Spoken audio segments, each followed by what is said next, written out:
3번으로 넘어가도록 하겠어요. 3번. 3번에는 제가 뭘 요구를 했나요? 자, C 교사가 어떤 지식이래. 그 정보의 유형을 두 가지를 얘기를 했죠. 하나는 판서고요. 하나는 설명이에요. 이게 아는 분들은 이렇게 쉬운 문제를 내나? 할 수 있는데 요거를 생각을 안 해보신 분들은 도대체 이게 뭘 요구하는 건지 헷갈리실 수 있습니다. 그래서 아주 쉽거나 아주 어렵거나 이런 문제죠. 그러면 판서의 어떤 정보의 유형은 뭘까요? 판서의 정보의 유형, 시각정보죠. 시각정보입니다. 시각정보를 시각부호라고도 해요. 그리고 설명은 언어정보라고 합니다.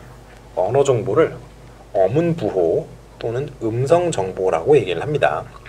자, 이렇게 생각을 하시면 너무 쉽죠. 그런데 언어정보를 음향정보라고 하시면 틀립니다. 그건 아니에요. 왜냐하면 음향정보에는 언어 이외의 정보도 포함되죠. 예를 들어 클래식 음악 같은 거, 그거는 설명이 아니죠. 그냥 소리입니다. 그거는 음향정보에는 들어가나 음성정보, 그러니까 언어정보에는 들어가지 않아요. 그렇기 때문에 음향정보라고 하시는 분들은 점수를 못 드립니다. 이렇게 판서와 설명의 정보로서의 정보의 유형으로서의 어떤 타입을 이렇게 말씀을 드렸어요. 그러면 어떤 순서로 판서와 설명을 제시하는 게 바람직한가 써라 이렇게 얘기를 했죠. 어떤 게 바람직해요? 왠지 어디선가 본 듯한 이론인 것 같죠. 어떤 이론이 생각나시나요? 그렇죠. 페이비오가 주장했던 이중부호화 이론, 듀얼 코딩 티어리죠. 이거 생각나시죠? 듀얼 코딩 티어리에서 뭐라고 얘기를 해요?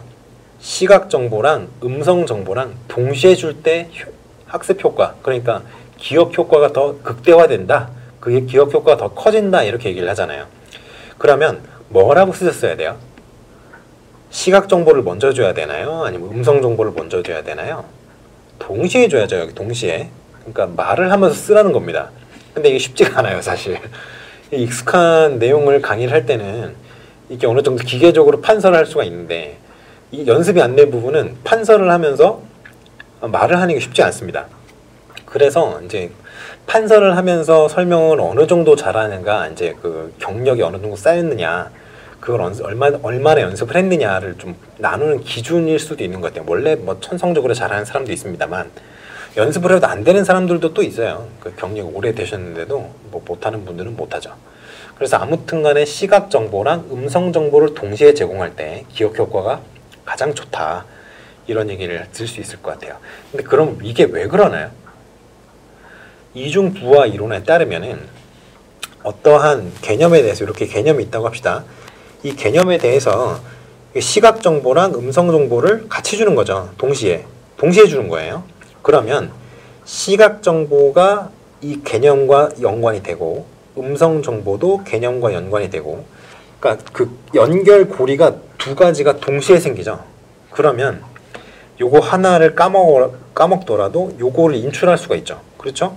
요거를 까먹어도 요걸 인출할 수가 있어요. 그러니까 사실 이렇게 하나만 줄 때는 이거 까먹으면 끝이잖아요. 근데 음성 정보도 주는 거예요. 그러면 시각 정보를 까먹어도 음성 정보가 기억이 난다면 인출할 수 있고, 음성 정보를 까먹었을 때 시각 정보를 기억하고 있다면 인출할 수 있는 거죠. 그러니까 인출 단서의 개수, 기억보호인데요. 기억보호라고도 하고, 이거 우리가 흔히 얘기하는 인출 단서, 리트리버블 큐예요. 그거가 개수가 늘어나면 인출을 할 수 있는 확률이 늘어난다는 거죠. 그렇기 때문에 더 유리하다, 기억에, 학습에 유리하다, 이렇게 얘기를 하면 됩니다. 그런데 이제 이중부호화 이론의 얘기가 나왔으니까 기억 이론을 한번 짚고 넘어가는 게 좋을 것 같아요. 자, 기억 이론을 한번 볼까요? 요 최근에 기억 이론, 좀 옛날 기억 이론 말고요, 뭐 고대 그리스 이런 거 말고 요즘에 이제 좀 타당도가 있다라고 이제 인정을 받고 있는 기억 모형을 몇 개 좀 설명을 해드려야 될 것 같아요. 그러면 최근의 기억 이론이니까 아주 옛날 기억 이론이랑은 좀 다르다라고 생각을 하셔야겠죠. 자, 여기 보시면 전통적 기억 모델이라고 되어 있는데요. 여기 이 내용이 맞을까요? 틀릴까요? 네, 틀렸어요. 이거 직렬이죠, 직렬. 왜 병렬이라고 썼는지 모르겠는데 직렬적 처리입니다. 계열적 처리예요. 계열적 처리. 계열적 처리입니다. 이걸 왜 이렇게 썼을까요? 병렬적이라는 거는 이렇게 분산해서 처리를 한다는 건데 동시에 계열적 처리입니다. 감각 기억을 통해서 단기 기억으로 갔다가 장기 기억으로 저장되고 장기 기억에서 단기 기억으로 인출되고 이거죠. 그래서 계열적으로 일어납니다. 선형적으로 일어나요. 이 과정이. 이 감각 기억으로는 안 가죠. 여기까지 오죠. 그러면 이게 기억의 직렬적인 처리인데요. 각 단계에서의 정보량의 일부만 다음 단계로 저장이 된다라고 얘기를 합니다. 감각 기억으로는 우리가 거의 무한대에 가까운 정보를 입력을 받을 수 있다고 얘기를 하죠. 그런데 그 중에서 우리가 집중하는 것만 단기 기억에서 처리를 한다고 얘기를 합니다. 그리고 그 중에 기억을 하고자 노력을 기울인 극히 일부분의 정보만이 장기 기억에 저장이 되고 다시 인출을 할 수 있는 그런 거예요. 그러니까 인풋이 이만큼이 있었으면 요만큼 남고 그 다음 요만큼밖에 안 남는 거예요. 3단계죠. 감각, 단기, 장기 이렇게 정보의 양이 이렇게 줄어드는 겁니다. 이런 식으로 줄어드는 거예요. 그리고 최종적으로는 여기 장기 기억에 저장이 되는 거죠. 이거를 전이가 된다라고 얘기를 하는 거예요. 이게 옛날 모델이에요. 옛날 모델. 다시 한번 말씀드리지만 요 기억의 병렬적인 처리가 아니라 직렬적인 처리예요. 이거는 프린트를 다 학습 자료를 좀 다시 만들어야겠네요. 그러면 최근의 기억 이론은 어떻게 얘기를 하느냐? 물론 이론마다 굉장히 중구난방으로 여러 가지 이론이 있는데 기본적인 방향은 이렇다고 보시면 돼요. 이러한 계열적인 처리와 병렬적인 처리가 동시에 일어난다. 서로 이제 루트가 다르다는 거죠. 이렇게 이제 방향성을 기본적으로는 잡고 있다라고 이해를 하시면 조금 전체적인 그림을 잡으시는데 약간 도움이 될 겁니다. 자, 그래서 일단은 작동 기억 모형을 얘기를 해볼게요. 워킹 메모리죠. 워킹 메모리인데 이거를 제가 여기 끌고 온 이유가 있어요. 우리 작동 기억과 이게 작업 기억이라고도 하죠. 작동 기억, 작업 기억 동일한 얘기인데요. 그 번역에 약간 차이니까 이 얘기를 여기서 제가 왜 꺼냈냐면은 작동 기억과 작업 기억, 그거는 같지만 작동 기억과 단기 기억이 같다라고 이해를 하시는 분이 굉장히 많아요. 유사하기는 하죠. 유사하기는 합니다. 유사하기는 한데 두 개는 다른 개념이에요. 그런데 작동 기억은 단기 기억보다 좀 복잡한 개념이에요. 복잡한 개념. 그런데 이렇게 다른데도 불구하고 작동 기억의 내용을 써야 되는 그러한 문제에다가 단기 기억 내용을 써놓는다거나 그리고 단기 기억의 내용을 써야 되는데 작동 기억의 내용을 써놓는다거나 이런 분들이 굉장히 많습니다. 그래서 이 두 개는 다른 개념이니까 그걸 좀 확실하게 하고 넘어가시라는 거예요. 그래서 작동 기억은 이렇게 보시면 됩니다. 의문고리, 포놀로지컬 루프, 시공간적 잡기장, 그리고 비주어 스페이셜 스케치패드, 그리고 중앙 집행기, 센트럴 뭐라 그러더라? 엑스큐티브인가 그렇죠. 그래서 요 세 가지가 작동 기억을 이룬다 라고 누가 얘기를 했냐면 베델레이라는 학자가 얘기를 합니다. 근데 이게 의문고리가 뭐냐면요, 발화라든가 어휘라든가 이런 숫자에 대한 정보라든가 이런 것들 그런 것도 있고요. 청각적인 어떤 부호와 이런 것들이 유지가 되는 공간이 이 의문고리예요. 그러니까 소리랑 관련된 것들이죠. 시공간적 잡기장이라는 거는 이제 시각적인 신상과 어떤 공간에 대한 정보들 이런 것들이 처리가 되고 유지가 되는 그런 공간들입니다. 중앙 집행기는 그럼 뭐겠어요? 중앙 집행기 어디서 좀 집행기라고 하니까 요거는 아무래도 요것들을 컨트롤한다는 느낌이 좀 안 드시나요? 요거? 그렇죠. 그러니까 요거는 중앙 집행기 같은 경우에는 이런 요건 음성 정보, 아까 얘기했던 음성 정보, 요건 시각 정보에 해당이 되는 건데 중앙 집행기는 이 영역적인 어떤 정보랑은 좀 독립적으로 처리가 되는 부분이에요. 영역 독립적이고요. 그 어떤 정보량을 제한하거나 늘리거나 하는 것들, 그런 과정들, 그리고 추리를 한다거나 의사결정을 한다거나 아니면 여러 가지 이제 사고를 할 때 필요한 여러 가지 하위 기능들이 있을 거 아니에요. 그런 하위 기능들을 통제하는 역할을 하는 부분이 바로 중앙 집행기입니다. 이 세 가지가 작동 기억을 이룬다는 거예요. 근데 이게 여기서 이제 작동 기억과 단기 기억이 이제 제가 다르다고 말씀드렸잖아요. 그래서 다시 한번 이제 말씀드리고 싶은 게 뭐냐면은 이 작동 기억과 단기 기억이 유사합니다. 유사해요. 그런데 확실하게 다르다. 어느 부분에서 확실하게 다르냐? 이 단기 기억과 작동 기억, 이게 작동 기억을 단기 기억과 구분하고자 할 때 이런 구분하고자 하는 목적으로 작동 기억이라는 어휘를 사용한 경우에는 단기 기억이 그냥 수동적으로 외부에서 받아들인 정보가 그냥 단순히 그냥 저장되는 어떤 공간이다 라고 해석을 하는 거고요. 그러면 단기 기억은 수동적으로 정보를 그냥 저장하는 기능만이 있는 그런 수동적인 공간이라고 한다면 작동 기억은 어떻게 되겠어요? 단기 기억과는 달리 수동적으로 기억이 저장되는 그냥 장소가 아니라 정보가 능동적으로 처리되는 기억 공간이라는 뜻이 되겠죠. 그러니까 뭐 단기 기억 같은 경우는 하드디스크라고 한다면 작동 기억은 램이 되겠죠.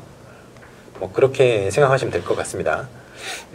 둘 다 저장 공간이나 조금 더 능동적으로 데이터의 처리가 일어나는 공간은 램이죠. 사실 뭐 처리한다고 하면 이것도 좀 말이 안 됩니다만 아무튼 뭐 그렇습니다. 그래서 이제 정보의 능동적인 처리가 일어나는 좀 능동적인 저장 공간이라는 뜻에서 작동 기억이라는 어휘를 사용을 하는 거예요. 그렇게 차이가 있다는 거를 지금 확실하게 설명을 해드리고 넘어갑니다. 자, 그러면 두 번째 모형이 뭐가 있을까요? 여기 외현 기억, 안목 기억 모형이 있죠. 이거는 뭐 기억이 어떻게 구성이 되어 있다, 이런 걸로 구성이 되어 있다라는 그냥 주장인데요. 외현 기억이 이제 explicit knowledge라고 하고요. 안목 기억은 implicit knowledge라고 해서 외현 기억은 겉으로 드러나는 거예요. 현출된다 그랬잖아요. 그러니까 현출이 되니까 평가도 가능하죠. 직접 측정이 되는 거예요. 그런데 안목 기억은 현출이 되지 않았습니다. 그러니까 어떤 의도적인 회상이 요구되지 않을 때, 그러니까 막 기억을 해내라 해도 기억을 못 해내요. 그게 명확하게 뭔지 꺼내지 못한단 말이에요. 그런데 어느 순간 옛날에 봤던 그 기억들이 확 불현듯 떠오르는 그런 경험을 해보신 적이 있을 거예요. 그러한 경우의 기억이 바로 안목기억입니다. 안목기억. 그런 식으로 생각하시면 될 것 같고요. 그 다음에 중다기억체제라고 있어요. 중다기억체제. 네, 중다기억체제는 기억이 굉장히 여러 가지의 어떤 여러 가지 기억들로 구성이 되어 있다라고 얘기하는 거예요. 기억이 뭐로 나뉘어져 있대요? 가장 큰 분류로는 서술적 기억체제와 절차적 기억체제로 나뉜다고요. 서술적 기억체제는 일화 기억과 의미 기억으로 나뉜다고 합니다. 일화 기억이 뭐냐면은 어떤 개인적인 사실이에요. 개인적인 사실이 뭐 어떤 특정 시간대에 어떤 경험을 했다든가 이런 것들 있잖아요. 예를 들어서 뭐 1년 전 내 생일에 미역국을 먹다가 체했다. 이런 거는 내 일화에 관련된 거잖아요. 그런 기억들이 바로 일화 기억이에요. 의미 기억은 뭐예요? 의미 기억은 일반적인 사실 같은 거예요. 지구는 자전한다. 뭐 이런 것들. 그리고 해는 동쪽에서 떠서 서쪽으로 진다. 이런 것들 있잖아요. 이 사실이나 지식, 명제와 관련된 지식들이 바로 의미 기억입니다. 절차적 기억 체제는 그 암묵적인 기억을 처리를 하죠. 그러니까 행위라든가 기술이라든가 조작에 관한 어떤 기억들을 포함하는 그런 정보들을 처리하는 기억이 바로 절차적 기억 체제다. 이렇게 생각을 하시면 될 것 같아요. 이거 말고 이제 또 다음 거 연합주의 모형이라고 있죠. 연합주의 모형, 커넥셔니즘 뭐 모델 뭐 이런 식으로 얘기를 하는데요. 연합주의 모형에서는 기억을 이렇게 생각을 합니다. 어떤 정보가 엮여져 있는 거예요. 일련의 정보로 구성된 표상체계. 표상이라는 게 리프레젠테이션이죠. 그러니까 어떤 개념에 관한 어떤 기억들이 엮여져 있는 것이 바로 이 기억이다 라는 거예요. 그런데 그런 표상들이 어떻게 구성이 되어 있느냐면 조직화되어 있거나 군집화되어 있거나 아니면 개념적으로 위계 구조를 이루고 있다라고 얘기를 하는 거죠. 근데 연합주의 모형 같은 경우에는 네트워크를 굉장히 중요시해요. 요런 기억, 요런 기억, 요런 기억, 요런 기억이 모여가지고 이렇게 네트워크 망을 이루는 거, 그게 중요하다는 거예요. 근데 물론 이 의미망이라고 시멘틱 네트워크라고 하는데 이 네트워크가 굉장히 구조화가 잘 돼 있을 가능성도 있지만 뭐 수학 과목에 대한 어떤 기억이라든가 이런 것들, 과학 과목에 대한 기억이라든가 이런 것들 굉장히 잘 구조화가 돼 있겠죠. 왜냐면 애초에 그런 성격의 이제 기억들이니까. 그런데 그냥 일화기억, 아까 얘기했던 일화기억이라든가 내가 작년 생일에는 뭘 했고 재작년 생일에는 뭐 했고 이런 기억들 있잖아요. 그런 기억이 어떤 체계적으로 구성이 돼 있을까요? 안 돼 있겠죠. 그러니까 의미망이라는 거는 체계적으로 구성이 되어 있을 수도 있고 아닐 수도 있다. 이런 식으로 생각을 하시면 되겠습니다. 그리고 이제 조직화 군집화 개념적 의견을 읽어보세요. 자, 5번. 이게 바로 이제 오늘 우리가는 아니고 제가 출제를 했던 그 이론이죠.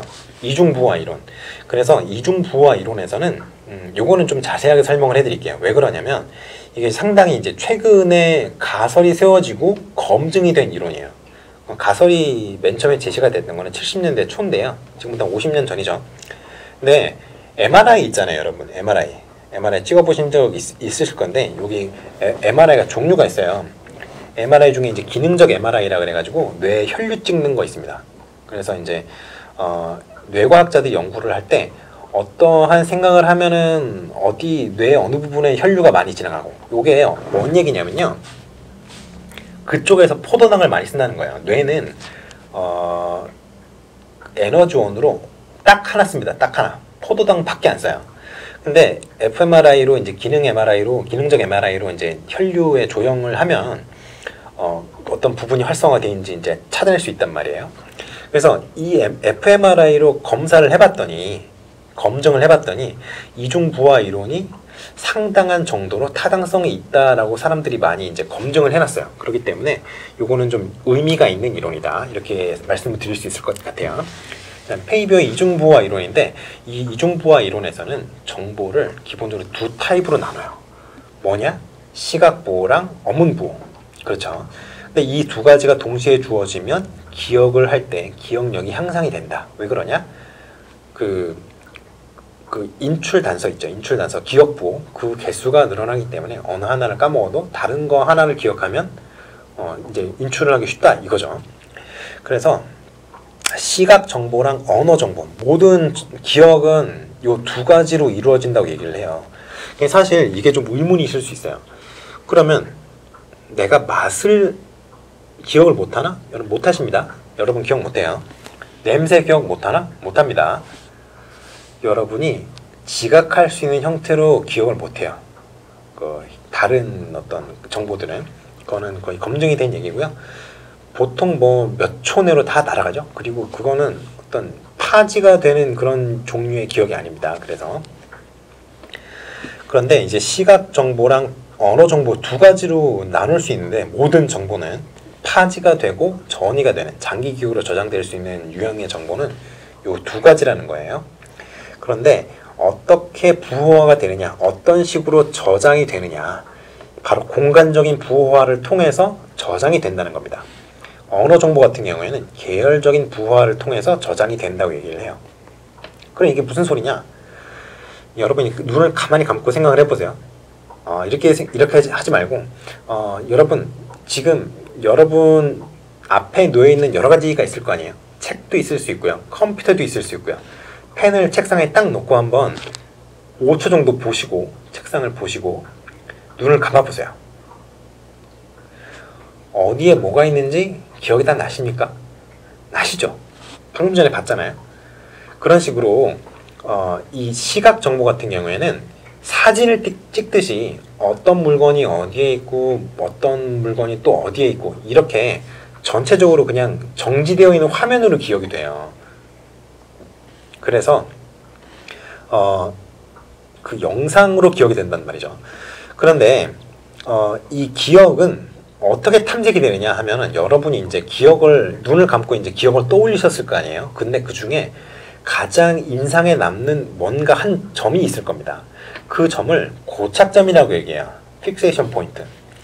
근데 그 점으로부터 어느 정도의 거리에 있었는지, 어느 정도 떨어져 있었는지에 대한 정보를 바탕으로 기억이 인출이 돼요. 그게 바로 시각 정보의 특징입니다. 그런데 지금 언어 정보는 지금 제가 설명을 드리고 있잖아요. 제가 한 5분 전에 설명을 드린 거, 이거는 기억 못 하시죠? 근데 지금 방금 전에 제가 이런 말을 했다는 걸 한번 기억을 해보세요. 나는 대한민국 국민입니다. 따라해 보실 수 있나요? 나는 대한민국 국민입니다. 따라하실 수 있죠? 나는 자랑스러운 대한민국 국민입니다. 나는 자랑스러운 대한민국 국민입니다. 그러면 제가 맨 처음에 뭐라 그랬어요? 저는 자랑스러운 대한민국 국민입니다 라고 얘기하기 전에 나는 대한민국 국민입니다 라고 차례차례 시간의 순서에 따라서 단어가 하나씩 여러분한테 입력이 됐죠, 이렇게. 그런데 제가 여기 하나 더 끼워 넣지 않았어요? 자랑스러운, 그죠? 그렇기 때문에 언어 정보 같은 경우에는 계열적으로 부호화가 돼서 여러분의 기억 공간에 들어가는데 조작이 가능해요. 어떻게? 단어를 끼워 넣는다거나 용이 새로운 정보죠. 자랑스러운. 이런 식으로 해서 순서를 변경시킴으로써 해서 구조를 바꿀 수가 있단 말이에요. 근데 여러분 시각 정보에 여러분이 눈을 감고 방금 전에 이제 여러분 책상 앞에 있었던 그 광경 조작할 수 있습니까? 조작할 수 없죠. 그러면 시각 정보는 어떻게 변경을 해야 되나요? 아예 새로운 그림으로 뒤덮어 씌워야 돼요. 여러분 모니터를 닫아봐요. 그러면 여러분 모니터를 펼쳐놨던 그 장면에 대한 기억이 모니터를 닫고 그 장면을 상상을 해보시면 떠올려 보시면 아 모니터가 이제 노트북 뚜껑이 닫혔구나. 그러면 정보가 조작된 게 어떤 순서가 변경된 게 아니라 아예 새로운 이미지로 덮어 씌워지는 거죠. 그런 식으로 변경이 된다는 거예요. 그러니까 시각 정보와 언어 정보는 변경하는 방법이 다릅니다. 애초에 기억이 될 때, 그러니까 부호화 될 때의 특성이 달라서 그래요. 그래서 시각적인 영상 같은 경우에는 지금 제가 방금 전에 이제 해보라고 시켰던 것처럼 어떤 아예 새로운 형태의 시각 정보로 뒤덮어 씌워서 새로운 기억을 하는 수밖에 없어요. 그러나 언어 정보는 순서를 변경하는 방법으로 변경이 가능하다. 이런 거죠. 그래서 이 작동 기억이라는 게 이 이중부화 이론 같은 경우에 전제하는 게 몇 가지가 있는데 일단은 하나를 제가 말씀드렸었죠. 기억이라는 거는 시각 정보와 음성 정보를 포함한다 라고. 자, 그리고 두 번째 거가 인지부화예요. 인지부화. 커그니티브 로드 막 이런 식으로 얘기하죠. 커그니티브 인지부화 이런 뭐에 들어보셨을 거예요. 그러니까 어떤 사람이 갖고 있는 인지 용량에는 한계가 있는데 그 인지 용량을 초과하는 그 양의 인지적인 정보가 들어오면 다 처리를 못한다는 게 인지부화 이론의 핵심이죠. 그러니까 인지부화를 낮출수록 학습 효율성이 효과성이 올라간다 내려간다 낮아진다는 거예요. 왜냐하면 부하가 낮으면 전체적인 용량이 이만큼이 있는데 그 중에 부하가 요만큼이에요. 그럼 여기가 프리 스페이스잖아요. 여기가 프리. 그러면 학습을 이 공간 안에서 진행하면 될 거 아니에요. 근데 이미 부하가 이만큼 차지하고 있으면 우리가 남는 자유로운 공간 요거밖에 없죠. 그럼 이걸로 학습이 충분하게 이루어지겠어요? 안 이루어지겠죠. 그래서 인지부화 이론이 그런 것과 관련이 된다는 거예요. 그래서 근데 이게 어떻게 관련이 되느냐? 약간 제가 중구난방 설명을 하는 경향이 있는 것 같은데 인지적인 부호화는 작동 기억에서 일어난다고 가정을 합니다. 일단 이중부화 이론은.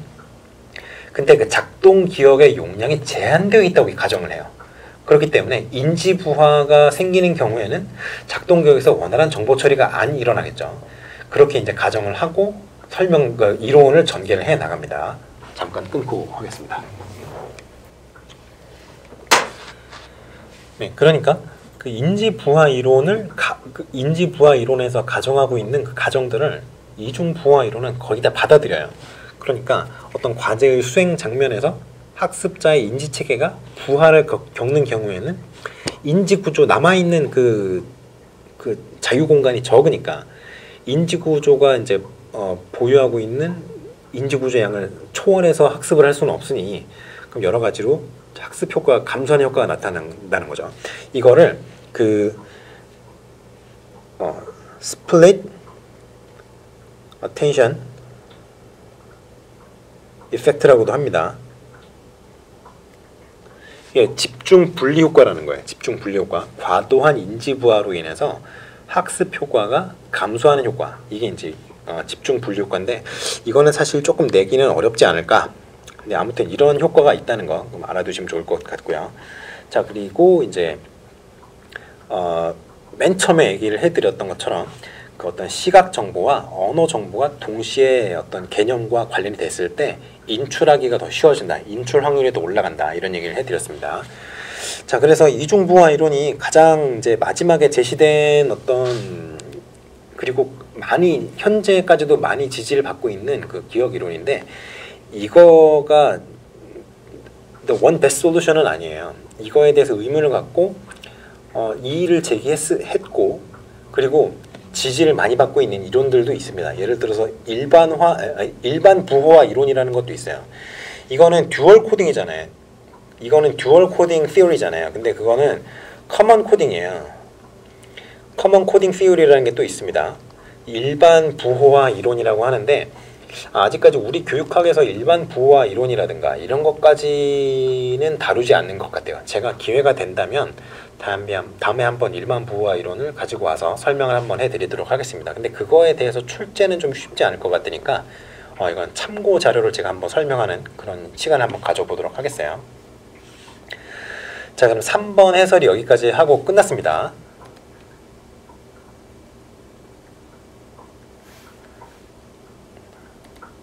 4번 해설로 넘어가 보도록 하겠어요.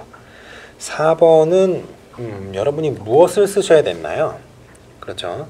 여기서 인지 발달론의 명칭과 해당 이론의 지식관, 그리고 학습을 촉진할 수 있는 구체적인 방안 2가지를 쓰라 그랬어요.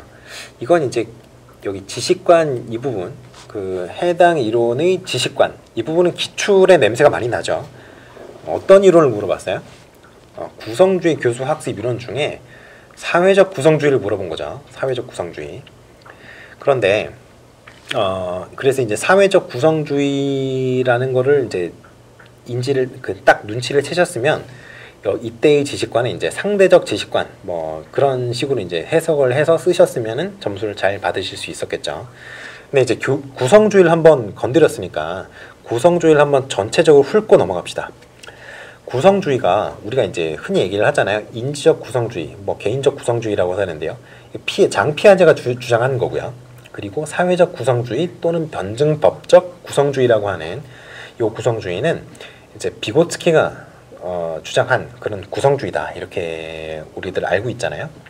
그런데 이 구성주의라는 게 기본적으로 어떻게 보면은 전통적인 어떤 객관주의적인 그리고 보편주의적인 인식론의 반대를 표하면서 제기가 된 이론이라는 거, 이걸 한번 꼭 기억을 하고 계셔야 됩니다. 객관주의적, 보편주의적 인식론에 반대한다. 그럼 객관주의적이거나 보편주의적 인식론이 뭐예요? 지식이 고정되어 있고 어떤 정확하게 결정되어 있는 어떤 진리가 있다라는 게 객관주의적, 보편주의적 인식론이잖아요. 객관주의적 인식론은 조금 다른 얘기죠. 객관주의적 인식론은 뭐예요? 우리 누구에게나 객관적인 어떤 진리가 있다. 이게 객관주의적 인식론이에요. 근데 상대주의적이래. 인지적 구성주의나 사회적 구성주의나 지식이 어떻다고 얘기를 해요? 상대적이라고 얘기를 하잖아요. 그러니까 이 전통적인 어떤 인식론, 보편주의적인 인식론에 반대하는 그런 차원에서 제시가 됐던 그 철학이 이제 구성주의라는 거 생각을 해보셔야 되고, 학습이론 차원에서도 또 이 구성주의가 제기됐던 이유가 있어요. 여러분 정보처리 이론 기억하시죠? 정보처리 이론. 정보처리 이론이 인간이 어떤 정보를 어떻게 처리한다 그랬어요.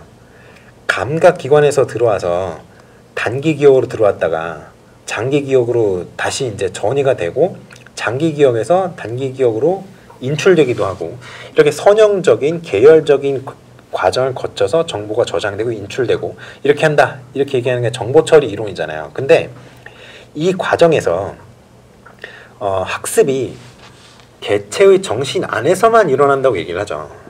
그런데 어떻게 개체 안에서 일어난다고 해요? 맥락과는 전혀 관계없이 그냥 아무런 외부의 영향에는 영향받지 않고 그냥 개체 내부의 정보 처리 과정만 중요하다라고 보는 게 이 정보 처리 이론이에요. 근데 이 개인적 구성주의, 피아제가 주장했던 개인적 구성주의도 비슷한 얘기를 하죠. 개체의 내부에서 일어나는 정신적 과정이 중요하다고 봐요. 근데 피아제는 외부로부터의 영향을 100% 배제를 했나요? 그렇지 않죠. 외부로부터의 영향도 인정을 합니다. 왜냐하면 외부로 피아제도 이제 커뮤니케이션 중요하다고 얘기를 하잖아요. 상호작용이 굉장히 중요한데 어떤 의미에서 중요하다? 내가 생각하지 못했던 부분을 지적해 줄 수 있는, 일깨워 줄 수 있는 어떤 기회를 제공하는 측면에서 커뮤니케이션이 중요하다고 얘기를 합니다. 그러니까 인지적 구성주의나 사회적 구성주의나 둘 다 외부로부터의 영향을 배제를 하진 않아요. 근데 정보 처리 이론은 완전히 배제를 한단 말이에요. 그러한 어떤 정보 처리 이론의 기본 가정에 대해서 반발하면서 일어난 게 이 구성주의 철학이다. 자, 그리고 정보 처리 이론이 또 다른 특성들도 몇 가지 있죠. 뭐 어떤 우리가 이제 어떤 문제 해결해야 되는 문제가 딱 생겼을 때 우리가 일반적으로 어떤 문제를 해결할 수 있는 그런 능력이 있을 수 있잖아요. 그 일반적인 능력이라고 하죠. 일반적 능력을 무시한다거나. 그리고 요 감각기관에 정보가 이렇게 들어오는 거 있잖아요. 이게 외부로부터 정보가 들어오는 거 아니에요. 우리가 이제 갖고 있는 센서리 모터라고 하죠. 감각기관에 정보가 그냥 들어오면 우리는 그냥 무조건적으로 받아들이나요? 아닐 수 있죠. 생각을 해보세요. 예를 들어 굉장히 시끄러운 카페에서 친구랑 떠들고 여러분이 친구랑 수다를 떤다고 생각을 해봅시다. 그러면 굉장히 시끄러운 카페 내에서도 여러분이 선택적으로 감각을 집중시켜서 친구의 말을 이해할 수 있어요. 우리가 그렇게 의도적으로 우리의 감각기관을 통제를 할 수 있단 말이에요. 뭐 100%는 아니더라도 어느 정도는 가능하다는 거죠. 그러니까 외부로부터 우리가 100% 수동적으로 정보를 받아들이느냐? 그렇지 않다는 게 이제 구성주의가 얘기하는 겁니다. 이렇게 이제 정보 처리 이론이라든가 객관주의 그리고 보편주의 인식론에 대항해서 제시가 된 게 이제 구성주의 철학이고 구성주의 교수학습 이론이다. 이렇게 생각하시면 되겠어요. 그러면 이런 것들의 반대를 해서 나온 거다 보니까 실제라든가 진리라든가 지식이라든가 이런 거에 대해서 어떠한 입장을 취하겠어요. 상대적인 진리가 아니라 실제관을 갖고 있겠죠. 그리고 경험적인 진리관, 실제관을 가지고 있을 거고요. 그러면 그러한 입장을 취하면은 절대적 실체가 있다 없다? 없겠죠. 절대적 실체가 사실은 있는지 없는지도 알 수 없다라는 게 구성주의예요. 그러면 어떤 실제가 우리에게 의미가 있는가? 바로 선험적 실제가 아니에요. 그 보편주의, 객관주의에서 얘기하는 선험적인 실제, 우리의 태어남과 죽음과 우리의 삶 죽음과 전혀 관계가 없는 그런 선험적인 실제는 아무런 중요한 게 아니고 그게 바로 나한테 의미가 있냐는 게 중요한 거예요.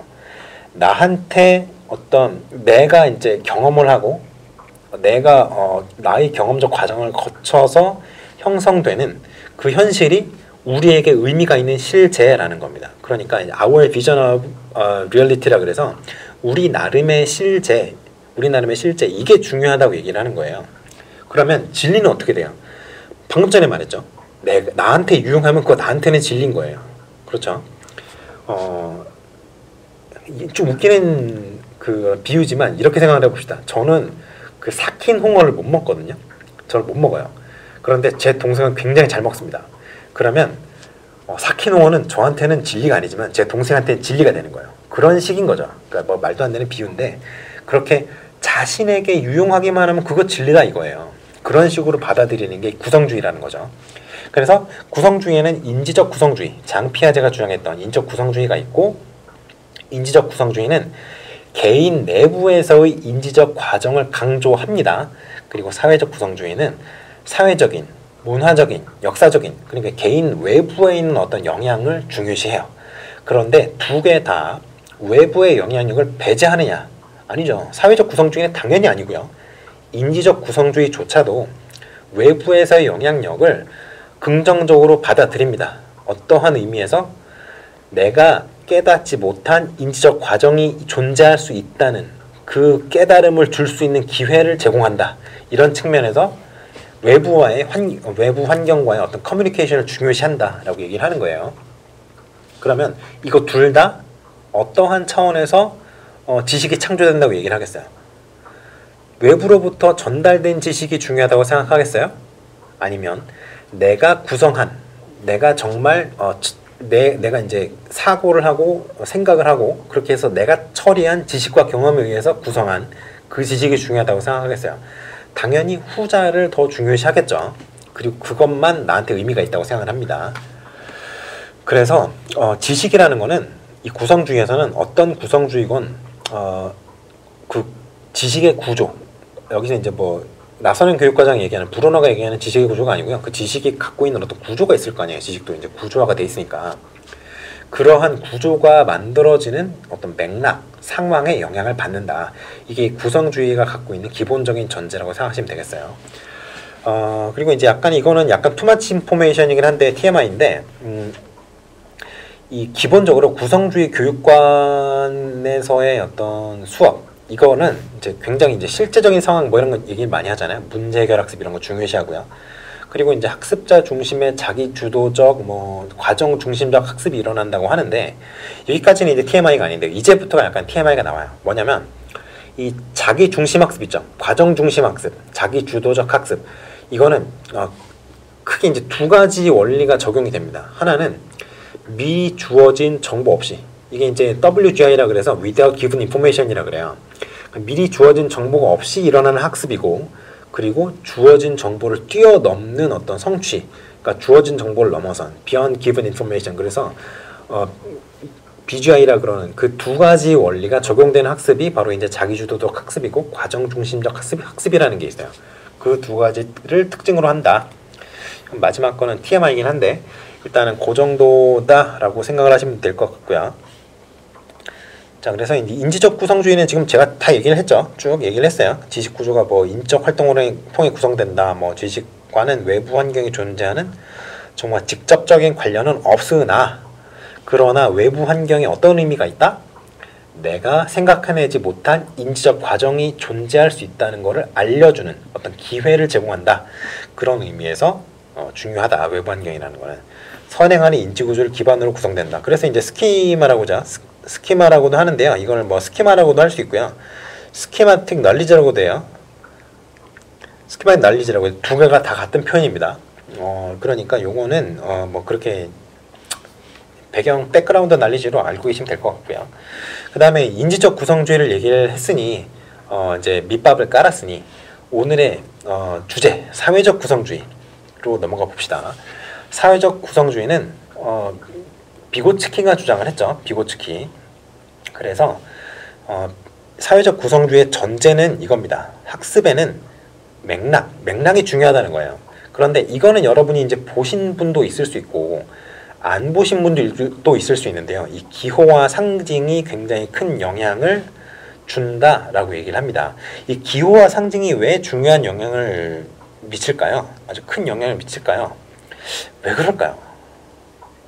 생각해 보신 적이 있나요? 한번 이거를 처음 보시는 분도 한번 생각을 해보시고요.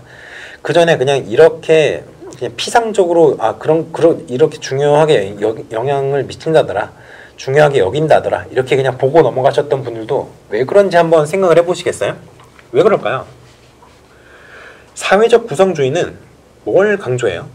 외부 환경과의 커뮤니케이션, 상호작용 중요시하죠. 그러니까 맥락을 중요시하는 거 아니겠어요? 그런 커뮤니케이션이나 상호작용 이런 거 중요시하지 않을 거면은 문화적 맥락이 중요할 하등의 이유가 없죠. 그렇기 때문에 기호와 상징을 통해서 우리는 뭘 합니까? 상호작용을 해요. 즉 우리의 고등 사고 기능, 우리의 고등 정신 기능은 언어로서 매개가 됩니다. 우리가 고등 사고 능력을 사용하기 위해서는 언어가 우리의 사고를 매개해줘야 된다는 거예요. 예를 들어 지금같이 정교한 언어 체계가 발달해 있지 않은 원시인들의 세계를 한번 생각을 해봅시다. 언어로 사고 능력이 매개되지 않았기 때문에 그냥 간단하게 불 피우고 벽에 벽화 그리고 이 정도 수준에서 끝나는 거예요. 근데 우리가 언어를 사용을 하면 우리가 우리의 생각을 정돈할 수 있습니다. 그렇기 때문에 우리가 고등 사고 능력을 발휘하기 위해서는, 고등 정신 기능을 발휘하기 위해서는 언어가 반드시 필요하다. 이게 바로 레프 비고츠키가 주장했던 거예요. 정말 놀라운 생각이죠. 아무튼 고등 정신 기능이 항상 언어로 매개된다는 거예요. 항상.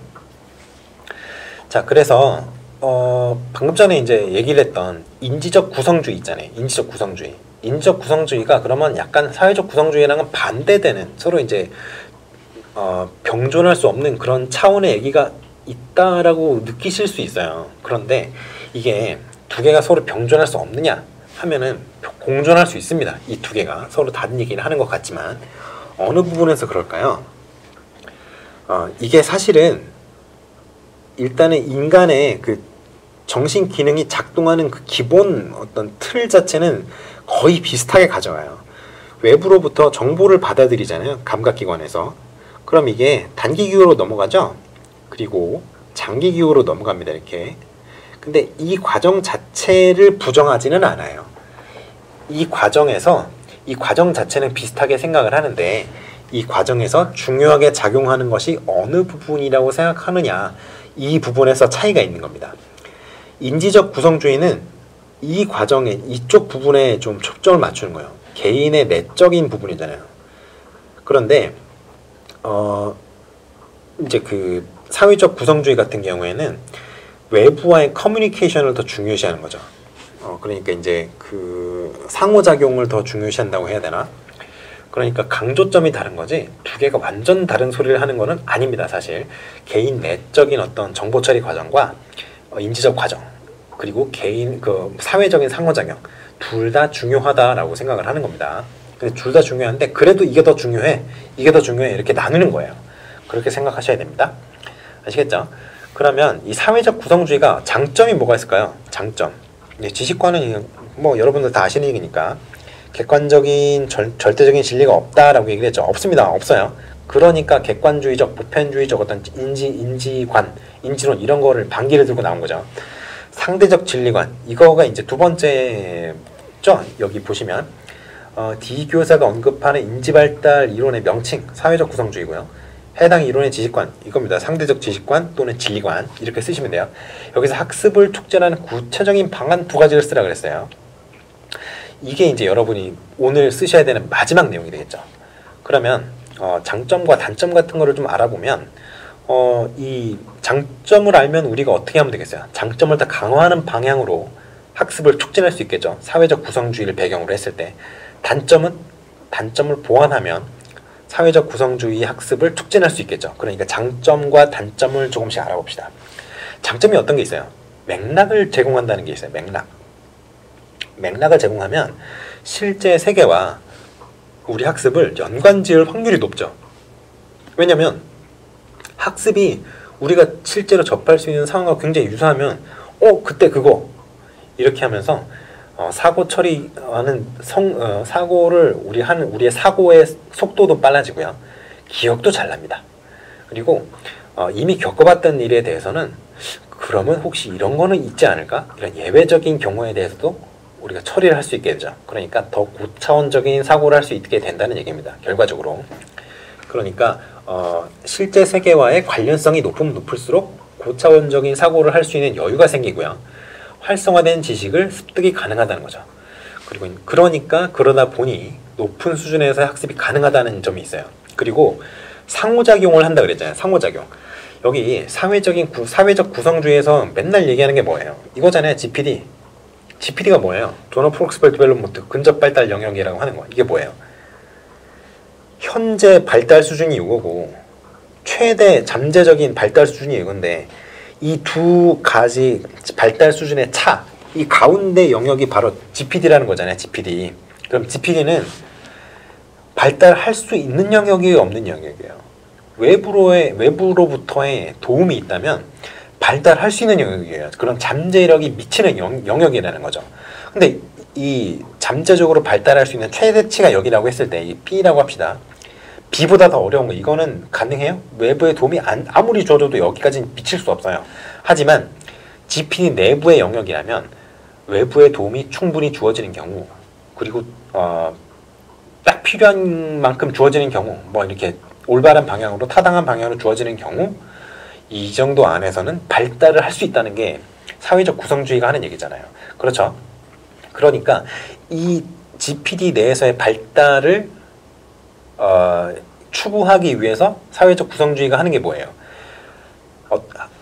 자신보다 약간 더 뛰어난 수준, 자신보다 조금 더 발달해 있는 그런 사람과의 어떤 커뮤니케이션이 중요하다고 얘기를 하죠. 물론 이것도 극단적으로 가면은 점점 나보다 더 뛰어난 수준, 뛰어난 수준 이렇게 계속 상호작용을 하는 상대를 수준이 계속 높아지다 보면 그러면 맨 마지막에 제일 수준 높은 사람은 누구랑 상호작용을 해야 되느냐, 수준 낮은 사람이랑 상호작용을 할 수밖에 없느냐, 이런 뭐 약간 이제 극단적인 케이스로 갔을 때는 그런 뭐 주장까지, 그런 지적까지 나오고는 하는데요. 일단은 GPD 내에서 발달을 경험하기 위해서는 조금 더 뛰어난 수준의 동료 학습자나 선생님, 이런 사람들과 어떤 상호작용이 필요하다, 커뮤니케이션이 필요하다, 이런 얘기를 하는 거죠. 그래서 상호작용의 질과 빈도에 따라서 학습의 효율성, 효과성이 달라질 수 있다. 이렇게 얘기를 하는 거죠. 그리고 다른 학습자, 그리고 뭐 동료 학습자나 그리고 교사와의 학습과 즉 뭐냐 상호작용을 통해서 다양한 관점을 수용할 수 있는 기회를 내가 획득할 수 있다. 이러한 장점이 있죠. 그런데 항상 장점만 있느냐 하면 그건 아니죠. 왜냐면 우리 지금 얘기를 했잖아요. 상호작용을 많이 한다고. 상호작용을 많이 하는 경우에는 우리가 유레카 이러면서 뭔가 딱 깨달음의 순간을 경험할 수도 있어요. 아주 충분히 그럴 가능성이 있죠. 하지만 우리가 교과서에 이렇게 쭉쭉쭉쭉 구조가 되어 있는 이미 구조가 아주 잘 깔끔하게 만들어져서 활자로 인쇄가 되어 있는 교과서 같은 경우에는 지식이 구조화의 정도가 굉장히 높습니다. 그러니까 어떤 교과 학습의 방향이 딱 어느 정도 정돈이 되어 있다는 말이죠. 그러면 학습이 방향성을 잃고 어떻게 표류할 가능성이 높겠어요? 낮겠어요? 낮겠죠. 그러한 장점은 그러한 교과서로 이렇게 구성이 되어 있는 그런 지식들 같은 경우에는 약간 좀 타인과의 상호작용의 기회는 좀 적을 수 있으나 일단 잘 구조화가 되어 있는 교육 내용을 가지고 학습을 하는 거기 때문에 지금 이렇게 상호작용을 중시하는 사회적 구성주의 바탕의 학습보다는 방향성을 잃고 어떤 표류할 가능성은 적다. 그러면 반대로 사회적 구성주의를 배경으로 한 학습은 어떻겠어요? 표류할 수 있는 가능성이 좀 높겠죠. 그런 단점은 있습니다. 그래서 사회적 구성주의를 고려한 어떤 학습의 촉진 어떤 방안들 같은 경우에는 제가 많이는 적어놓지 않았는데요. 이런 것들이 있을 수 있을 것 같아요. 가장 중요한 게 일단 요거를 많이 중요시하죠. 협동학습. 그런데 협동학습은 우리가 너무 잘하는 거니까 맨 마지막으로 빼고요. 이런 것들도 있을 수 있다. 요런 걸 한번 생각을 해보시라. 하지만 이게 1위인 건 맞아요. 이게 1위예요. 근데 이제 개별학습이라든가 요 실제적 맥락 강조하는 건 약간 같은 계열이죠. 실제적인 맥락이 뭐예요? 그 학습자에게 유의미한 맥락을 제공하는 얘기잖아요. 그럼 결과적으로는 이 계열화, 학습의 계열화, 학습의 그 개별화, 그렇죠? 개별학습과 어떤 맥락을 같이 하는 얘기입니다. 그리고 수업 과정에서의 연속적인 평가, 이건 뭐예요? 이건 결과적으로는 어떤 그 발달 과정에 대한 평가를 하는 얘기죠. 그러니까 이러한 평가들은 교수적인 기능을 하는 그런 평가들을 하라는 얘기예요. 형성평가도 그런 거에 이제 해당이 되고요. 능력 지향평가, 능력 참조평가라고도 하죠. 그리고 이제 성장 지향평가, 크로스 오리엔테이션 어세스먼트 이런 걸 하죠. 이런 것들이 중요한 이유가 뭐냐면 어떤 일정한 수준에 어떤 딱 정해져 있는 특정 시점에서의 어떤 성취도, 이게 중요한 게 아니라 시간선을 따라서 이 학습자가 어느 정도 노력을 기울였는지, 어느 정도 발전했는지가 더 중요하다라는 개념에서 이렇게 얘기를 하는 거예요. 연속적인 평가 중요합니다. 그리고 학생으로 하여금 능동적으로 수업 목표를 설정할 수 있는 기회, 이거는 사실 이런 얘기 많이 하는데요. 이거는 사실 좀 위험한 얘기예요. 이 수업 목표를 결정한다는 거는 어느 정도 그 교과에 대한 전문적인 식견이 있을 때 가능한 얘기인데, 이거는 사실 저는 이 얘기는 되도록이면 답안에 안 쓰셨으면 좋겠습니다. 이 얘기는. 이게 틀리다는 얘기는 아니에요. 근데 애매한 구석이 조금 있어요. 그래서 이거는 다른 거 쓸 게 생각이 난다? 그거 쓰시고요. 정말 다른 게 생각이 안 난다? 그럼 이거 쓰세요. 이건 좀 우선순위가 좀 떨어집니다. 수험표를 설정할 수 있는 기회를 아동들에게 준다? 위험성이 있어요. 왜냐면 제대로 된 어떤 학습 목표나 수업 목표를 설정하지 못할 가능성이 있기 때문이에요. 왜 그러느냐? 아동들에게는 전문성이 없기 때문에 그래요. 자, 그래서 이 정도로 이제 얘기를 할 수 있을 것 같고, 조금 더 첨언을 하자면 이제 구성주의적인 학습을 촉진하기 위해서 약간 그 어떤 구현 방안이라든가 그 일반적인 조건 같은 게 있습니다. 그거를 조금 말씀을 드리고 오늘 해설을 좀 마무리를 할까 해요. 자, 일단은 일반적인 조건이 뭐가 있을까요? 일반적으로는 우리가 이제 실질적인 과제를 제시한다거나 협동학습을 한다거나, 그리고 뭐 학습자의 자기성찰이라든가 뭐 학습자의 학습에 대한 주인의식을 고취한다든가 뭐 학습 자료의 중도 관점, 이런 게 중요하다고 얘기를 하죠. 왜냐면 맥락이 중요하니까 여러 가지 차원의 관점을 아동이 접할 수 있도록. 그러면 그 어떤 그 아동의 딱 맞는 상황이 주어질 수 있는 거죠. 그러면 아동의 학습의 효율성이나 효과성이 증가할 수 있기 때문에 그런 얘기를 하는 거죠. 그럼 일반적으로 이제 구성주의적인 학습의 어떤 구현 방안이 뭐가 있을까 얘기를 해보면 우리가 가장 많이 얘기하는 것이 바로 인지적 도제 학습입니다. 자, 그리고 인지적 도제 학습이 어떤 학습이에요? 어떤 고등 사고 능력을 기반으로 기능을 수행할 수 있도록 하는데 초점을 맞추잖아요. 물론 인지적인 어떤 고등 사고 능력에 초점을 맞춘다고 해서 어떤 지식을 공부를 안 하는 것은 아닙니다만 그런 지식에 대한 습득보다는 사고 능력의 증진, 사고 능력의 향상에 더 초점을 맞추기는 하죠. 그렇기 때문에 학습 내용에 대한 학습보다는 좀 인지 전략이라든가 초인지 전략 이런 걸 학습하는데 조금 더 초점을 맞추는 그런 게 있죠. 이게 우리가 흔히 얘기하는 거 있잖아요. 그 구성주의 학습의 순서 막 이렇게 하면 우리가 제일 먼저 떠오르는 게 뭐예요? 모델링, 코칭, 그리고 교수적 도움. 이게 스캐폴딩이라고 얘기하는 단계죠. 교수적 도움, 그리고 페이딩. 교수적 도움을 줄여나가는 단계. 물론 인지적 도제 학습은 좀 더 이제 자세하게 단계를 나누면 7단계까지도 얘기를 해요. 그래서 명료화라든가 반성적 사고 단계라든가 탐구 단계라든가. 근데 이제 5번, 6번, 7번은 사실 우리가 많이 언급을 하는 단계는 아니죠. 그래서 우리가 흔히 기억을 하는 게 모델링, 코칭, 스캐폴딩, 페이딩 여기까지 이 4단계까지 얘기를 많이 하죠. 인지적 도제학습 같은 것도 있고요. 레시프로컬 러닝, 레시프로컬 티칭 이런 거 있죠. 상보적 교수. 이거 언제 쓰나요? 여러분 만약에 제시문에서 읽기 리딩 있잖아요. 리딩이 나오면 상보적 교수가 아닌가 의심을 하셔야 됩니다. 왜냐하면 상보적 교수 같은 경우에는 읽기 학습할 때 많이 씁니다. 읽기 학습할 때 많이 써요. 근데 이게 좀 함정이 있어요. 상보적 교수는 함정이 있습니다.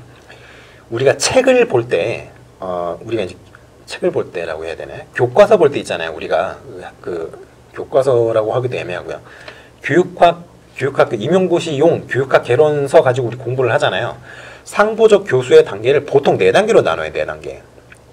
뭐뭐 나눠요? 질문 생성하는 단계가 첫 번째 단계고 질문 생성, 그 다음에 요약, 명료화, 예측 이렇게 1번, 2번, 3번, 4번 단계로 해서 4단계로 나눠요. 이렇게 나누는 책이 정말 많습니다. 그런데 제시문에서 이렇게 줄까 하면은 이렇게 줄 수 있고요. 이렇게 안 줄 수 있습니다. 그럼 어떻게 줄까요? 상보적인 교수라는 말은 시옷자도 안 꺼내요. 상보적 교수의 시옷자도 안 꺼내고 학습 장면만 이렇게 줄 수 있습니다. 예를 들어서 선생님이 시범을 보여요. 시범. 그러면 애가 학습자가 그거를 따라합니다. 따라하는 장면이 나오고 그리고 피드백을 주는 장면이 나와요. 그런데 요 시범을 보여주는 장면이랑 모방을 하는 요 장면, 요 사이에 선생님이 이런 얘기를 합니다. 자, 그러면 선생님이 이제까지 보여준 거 우리 철수도 해볼까? 이렇게 언어적인 상호작용을 통해서 역할을 교체하는 장면이 나와요. 이렇게 3단계로 구성을 해서 출제를 해놓고 이때 사용했던 교수 전략을 써라. 이렇게 하면은 이게 상보적 교수입니다. 그래서 이게 우리가 이제 이론적으로는 이렇게 4단계로 나눕니다만 실제 어떤 교수 장면에서는 이렇게 3단계로 나타난다. 그러니까 이 역할의 교체가 중요하다. 그러면 요 모방 단계 있죠. 모방 단계는 누가 모방을 합니까? 학생이 모방을 하죠. 누구를 따라해요? 선생님이 방금 전에 했던 거를 따라하는 거예요. 그러면 이때 선생님은 어떤 역할을 하나요? 이때 선생님은 학생의 역할을 하고요. 학생은 무슨 역할을 하죠? 선생님의 역할을 합니다. 그렇기 때문에 이 시범 단계와 모방 단계 사이에서 어떤 언어적인 상호작용을 통해서 역할의 교체가 일어나는 장면이 굉장히 중요하다 말씀드렸어요. 그러면 화면이 조금 지저분하니까 다 지우고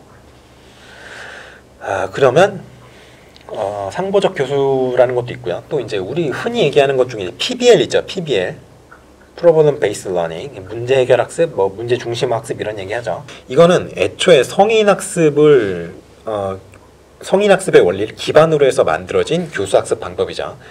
애초에 의대생들을 대상으로 했기 때문에 초등학교, 중학교, 고등학교에 재학하는 평범한 학생들을 대상으로 안 했어요. 애초에 굉장히 고등사고 능력이 가능하다라는 전제를 한 이후에 적용할 수 있는 그런 교수 학습 방법이기 때문에 사실은 굉장히 어렵습니다. 성인학습자도 하기가 좀 어려워요. 왜냐면 우리 모두가 의대생이 아니죠. 근데 애초에 이렇게 고등사고 능력을 배양을 할 수 있는 이런 좋은 학습 방법을 우리가 또 가만히 내버릴 수는 없죠. 이게 다 끊어와서 그 중에 취사 선택을 해서 우리가 써먹을 수 있는 부분은 써먹으면 됩니다. 그래서 이제 성인학습의 원리에 기반을 하고 있기 때문에 자기주도 학습, 그죠? 그리고 시뮬레이션 학습입니다. 시뮬레이션 학습은 사실 우리랑 큰 관계는 없는데 의대생들을 대상으로 하다 보니까 의대생들이 이제 수술이라든가 이런 시뮬레이션 많이 하잖아요. 그래서 그러한 어떤 특성들을 가지고 있어요. 그러면 왜 이게 어려우냐? 학습 목표, 학습 내용, 그리고 평가, 이거를 자기 자신이 다 결정을 해야 돼요, 이게. 그래서 작업하는 거, 그 학습 작업이 학습의 과정에 대한 작업이죠. 그리고 그 어떤 지적 능력을 동원하는 그 과정까지도 자신이 다 결정을 하고, 그렇게 자신이 다 결정을 한 어떤 과정을 통해서 지식을 습득한단 말이에요. 그리고 애초에 소규모 그룹에서 학습을 한 차례 진행하고 그거를 대규모 그룹, 그러니까 세미나 같은 데서 발표를 합니다, 이거를. 이게 일반적인 초중고 학생들을 대상으로 하기는 사실 쉽지가 않죠. 하지만 좋으니까 우리가 조금 할 수 있는 부분은 좀 취사 선택해서 갖다 쓰자, 이런 거라고 생각하시면 되겠어요. 그리고 상황학습 있죠. Situated Learning. 상황학습은 뭐 그런 얘기 하잖아요. 어떤 지식의 교점, 노드라고 하죠. 노드. 이 지식의 교점 간의 연결이 개수가 이렇게 있으면 이게 외부와 이렇게 확장이 늘어나는, 이게 뭐다? 이게 학습이다. 교점 간의 연결의 외연이 확장되는 과정이 학습이다. 그런데 이게 언제 잘 일어나느냐? 기존의 교수법이 이제 비활성 지식, 그러니까 시험을 보는 데는 유리한데 실제 상황에서는 별 쓸모없는 그런 지식을 제공받을 때 늘어나는 게 아니라 굉장히 구체적이고 실제적인 사례에서 학습을 할 때 이러한 외연의 확장이 잘 일어난다. 이런 어떤 전 이론을 주장하는 그런 이론이라고 생각하시면 되겠습니다. 그리고 이 상황학습에서 중요한 용어가 있어요. 중요한 용어가 두 개 있습니다. 이게 뭐냐면 일단 실천 공동체라는 게 있어요. 실천 공동체, 그리고 정당한 주변적 참여. 이 두 가지 용어가 중요한데요. 이 용어 중에 하나라도 나오면 상황학습, 이렇게 생각하시고 넘어가시면 됩니다. 실천 공동체가 뭐예요? 자발적으로 이제 어떤 목적을 달성하기 위해서 모여서 만들어진 공동체가 실천 공동체예요. 그럼 정당한 주변적 참여는 뭐예요? 맨 처음에는 어떤 공동체에 가입을 한다고 하면은 맨 처음 핵심 멤버일 수가 없죠. 처음인데, 뉴비인데. 그렇잖아요. 그러니까 그때 공동체 곁다리에 머물다가 내가 점점 전문성을 쌓아가고 그 공동체의 핵심 멤버로 인정이 되면 점점 공동체의 중심부로 위치를 하게 되겠죠. 그러니까 주변에서부터 참여를 한다고 해서 주변적 참여라고 얘기를 합니다. 근데 내가 그 어떤 학습 주제에 대해서 흥미가 있고 내가 그걸 공부하고 싶어하는 열정이 있고 의지가 있으니까 참여를 하는 거잖아요. 그거는 다 정당하다라는 겁니다. 그래서 정당한 주변적 참여, 그리고 실천 공동체, 이 두 가지 중에 하나라도 나오면 상황학습이구나, 이렇게 생각하시고 넘어가시면 되겠어요. 상황학습과 유사한 수업도 있죠. 정착학습이라고 있어요. 정착학습. 앵커드 러닝이라고 하죠. 이거 정황수업이라고도 하고요. 앵커드 수업, 앵커드 교수법, 이렇게 다 똑같은 얘기입니다. 이거 뭐예요? 그러니까 학습의 상황을 실제 문제 상황에 닻을 내려서 정착시킨다는 얘기예요. 그런 방식을 통해서 학습에 학습자가 적극적으로 참여하도록 유도하는 방법. 이게 이제 정착 수업입니다. 정착할 수 있도록 학습자가 그 상황에, 그러한 학습 상황에 정착할 수 있도록 하는 수업. 이게 정착 학습인데 이게 문제가 어렵지는 않아요, 사실. 왜냐하면 이게 상황학습과 굉장히 비슷한 면이 있거든요. 근데 정착학습과 그 상황학습이 다른 게 뭐냐면은 정착학습 같은 경우에는 멀티미디어를 많이 씁니다. 학습 자료로 멀티미디어 자료를 많이 쓴다는 그런 특징이 있어요. 그러면 우리 맨 처음에 인지적 도제 이론 얘기를 했잖아요. 그 인지적 도제 이론과 어떤 정착학습과 그 공통점이나 차이점은 없느냐? 이것도 차이점, 공통점이 있습니다. 유사점이 뭐냐? 일단 특정한 사회 집단에 대한 문화적인 동화, 상황학습, 그 실제적인 과제 이런 것들은 다 동일해요. 왜냐하면 애초에 인지적 도제 이론에서 다 퍼져나가서 이러한 특성을 강화시키자, 이런 특성을 강화시키자 이런 식으로 발전해 나간 이론들이기 때문에 어떤 기본적인 특성들은 비슷합니다. 기본적 특성은 비슷한데 차이점이 있다면 정착학습 같은 경우에는 앵커드 러닝 같은 경우에는 학생 주도로 문제를 형성하고 해결하는 거에 초점을 더 맞춰요. 그러니까 문제가 해결이 되어야 된다는 거죠. 그런데 인지적 도시 학습은 제가 아까 뭐라 그랬죠? 학습 내용에 대한 학습도 뭐 물론 중요하지만 그보다 훨씬 중요한 게 뭐다? 어떤 문제 해결 능력 자체, 문제 해결 과정에 대한 학습, 그게 훨씬 중요하다라고 생각을 한다 그랬죠. 그러니까 특정 집단에 대한 어떤 문화적인 동화라든가 그 문제 해결 과정이라든가 고등사고 능력의 이제 습득이라든가 이런 거에 훨씬 더 초점을 맞춘다. 이런 차이점이 있을 것 같습니다. 그리고 뭐 우리 맨날 하는 협동학습 당연히 중요하다. 이렇게 생각하시면 되겠습니다.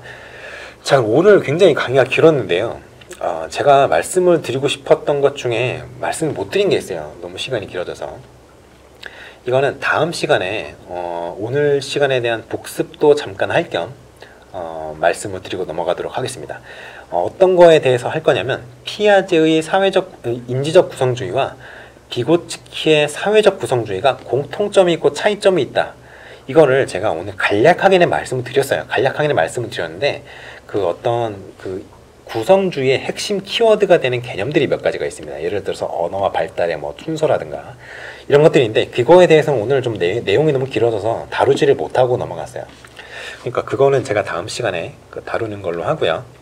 오늘 이제 전체적으로 복습을 한번 해드리자면, 자, 목표 지향성 이론이라는 게 있는데 성취 목표와 목표 지향성이라는 것은 같은 단어다. 같은 뜻을 나타내는 단어다. 그리고 성취 목표에는 몇 가지 종류가 있다?